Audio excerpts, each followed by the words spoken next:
Stand on the western shore of Kauai in Hawaii, and you can see it, a long, low island floating on the horizon just 28 kilometers away. Tourists photograph it every day without knowing what it is, because that island is the one piece of Hawaii that tourism never touched. No hotels, no paved roads, no restaurants, no power lines, no crowds. It is the only place left on this planet where Hawaiian is still everyone's first language, and the last place where the old Hawaii is not a show for visitors, but simply daily life. Fewer than 100 people live there, and they like it exactly as it is. For 160 years, almost no outsider has been allowed to set foot on it. The locals call it Niihau. The rest of Hawaii calls it the Forbidden Island. And the reason it is forbidden begins with a Scottish widow and a chest of gold. In 1864, Elizabeth Sinclair, a widow from Scotland who had farmed in New Zealand, arrived in Hawaii looking for land. King Kamehameha V offered her several pieces of the kingdom, including, according to legend, the swampy shoreline that would one day become Waikiki and downtown Honolulu. She turned it down. Instead, she paid $10,000 in gold for Niihau, 180 square kilometers of dry ranch land on the far western edge of the islands. By most accounts, the king made one request as the deal was signed: keep the island as it is, protect its people and their way of living. The Sinclairs, whose descendants, the Robinson family, still own Niihau today, took that promise literally.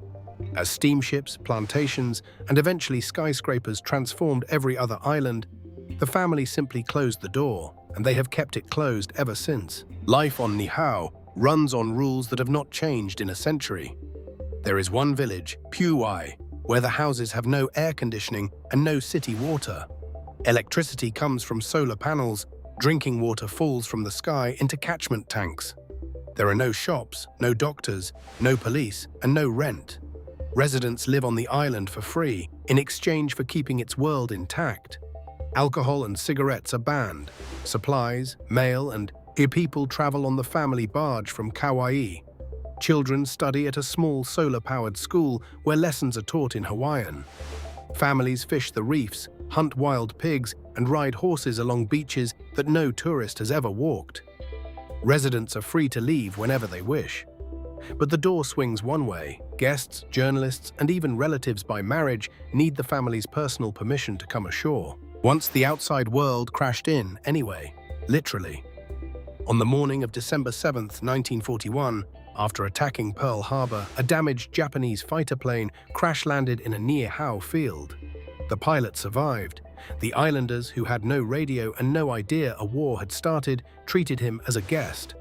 Then a local man who spoke Japanese learned the truth, and everything unraveled.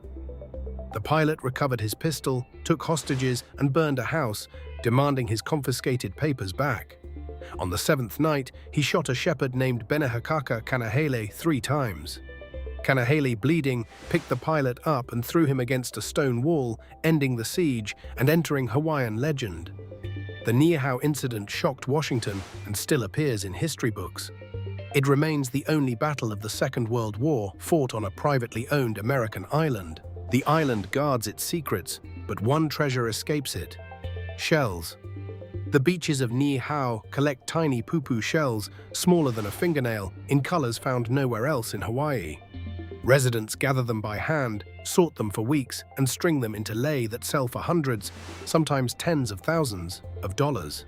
A Niihau shell lei is the only seashell jewelry in the world that can be insured as fine art.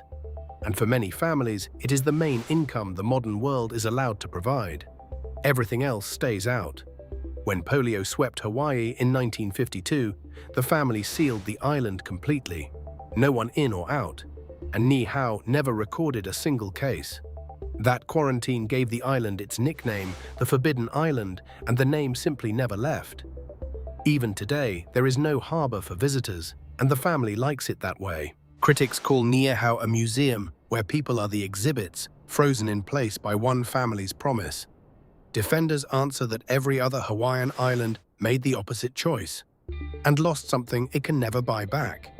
The truth is, nobody is trapped. Residents leave for work, for school, for hospitals on Kauai, and many come back because nowhere else feels like home. A handful of outsiders see the edges of the island each year, on a helicopter tour or a hunting safari that carefully avoids the village. The Hawaiian language, extinct as a first language everywhere else, still fills its one classroom. So here is the question Niihau leaves us with. Was sealing the island an act of control, or the only promise to a king that was ever truly kept? Tell me what you think in the comments. And the next place the world is not allowed to visit is already waiting for you on this channel.